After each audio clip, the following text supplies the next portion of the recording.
Alpha is an adherent point. Alpha को हम adherent point बोलेंगे किसका? सेट एस का, जो रियल नंबर्स का सबसेट है। कब बोलेंगे? If and only if every neighbourhood of alpha, alpha की मैं जितने भी नेबरहुड बनाऊं, contains at least one element of S, S का एक ना एक एलिमेंट तो होना ही चाहिए उसके नेबरहुड में। और यही बात हमने यहाँ पे डायग्राम के थ्रू समझाई है कि अल्फा का जो मैंने नेबरहुड बनाया है उस नेबरहुड में एटलीस्ट वन पॉइंट होने चाहिए। पर यहाँ तो बहुत सारे पॉइंट्स हैं जो कॉमन आ रहे हैं, जैसा कि आप देख पा रहे हो एस है ना, एस के साथ कॉमन आ रहे हैं। सो वन पॉइंट भी आए तो भी हम उसको एडहेरेंट पॉइंट बोलेंगे, उससे ज़्यादा आए तो भी एडहेरेंट पॉइंट बोलेंगे, इनफाइनाइट आए तो भी एडहेरेंट पॉइंट बोलेंगे। So I hope this is clear. फिर मैं यहाँ पर एक सेट लूँ एस, सिंपल 1 2 3, तीन ही एलिमेंट्स हैं इसके अंदर। नंबर लाइन पे मैंने इसको ड्रॉ किया।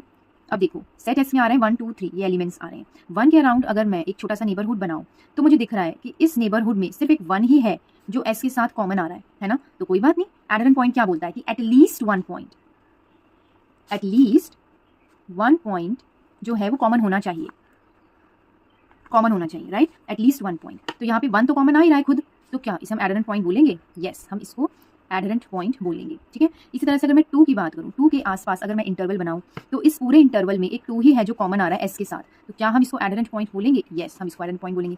सेम गोज फॉर 3 के आसपास बनाया, बाकी इंटरवल में से और कुछ कॉमन नहीं आ रहा, लेकिन ये बस 3 ही एक पॉइंट है जो इसके साथ कॉमन आ रहा है एस के साथ, तो क्या हम इसको एडहेरेंट पॉइंट बोलेंगे? तो हम इसे एडहेरेंट पॉइंट बोलेंगे। अंडरस्टैंडिंग के लिए ये पॉइंट बनाया था।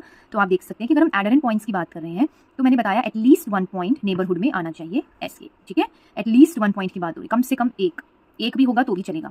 लेकिन इंटीरियर पॉइंट्स ने all the points in the neighbourhood belongs to S, सारे पॉइंट्स नेबरहुड के एस में बिलोंग करने चाहिए, तभी हम उसे इंटीरियर पॉइंट बोलेंगे। ठीक है।